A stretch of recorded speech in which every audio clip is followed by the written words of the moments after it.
This is Nikki Bell. Let's go.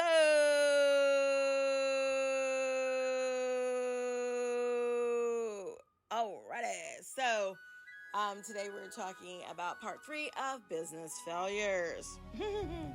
Interesting enough, when I talked about financing before, the next point is what I wanted to bring up. It should be the first point, or one of the first points. But the next one is talking about bad location. So you've got your business, but you're in a bad location. Internet presence. Maybe you don't have an internet presence.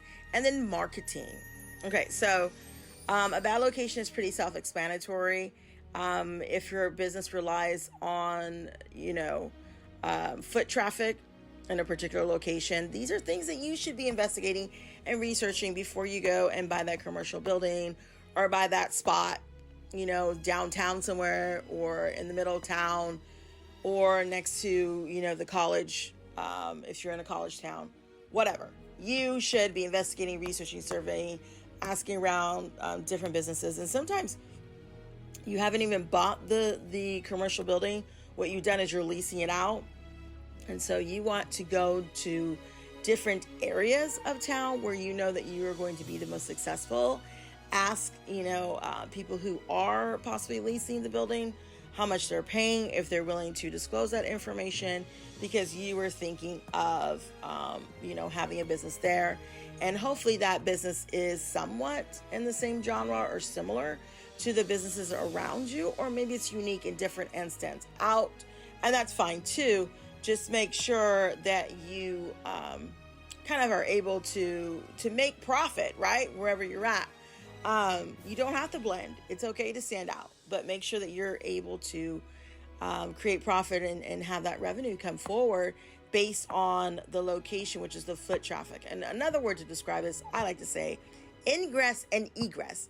Okay, sometimes people get buildings, they're leasing it or they own it, and no one can park anywhere. It's like a really bad spot. Unless it's somewhere where it's a high traffic downtown area, you're more likely to be okay.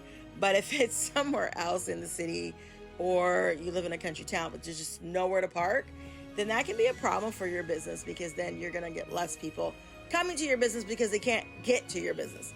Again, common sense, folks. So you want to do that investigative type research.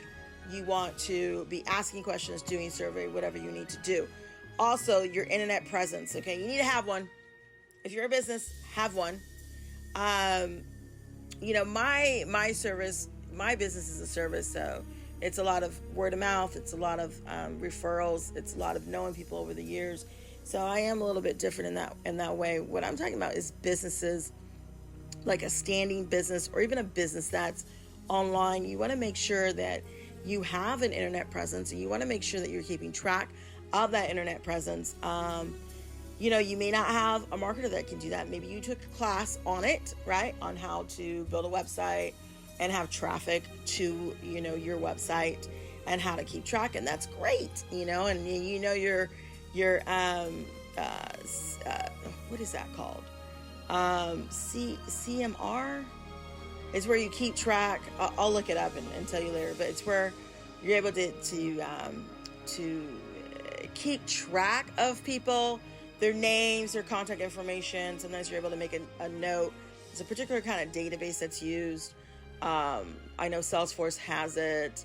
iHub is another one. I'm not sure if MailChimp has it, but they do have a way of tracking. That's usually just to give permission to send out mass emails. So you want to be looking into this stuff and investigating these types of things. And really researching this.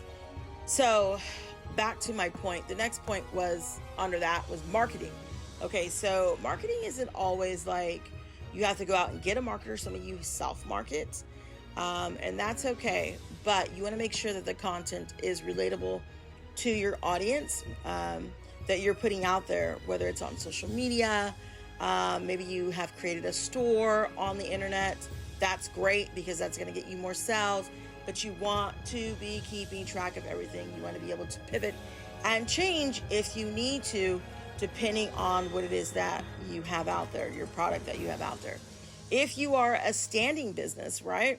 You need that foot traffic. You also need that internet traffic, similar to foot traffic. But you also need to be marketing. And billboards is not the way per se because it costs a lot of money. There's other ways to market to get people to come to you. There's organizations in the community, maybe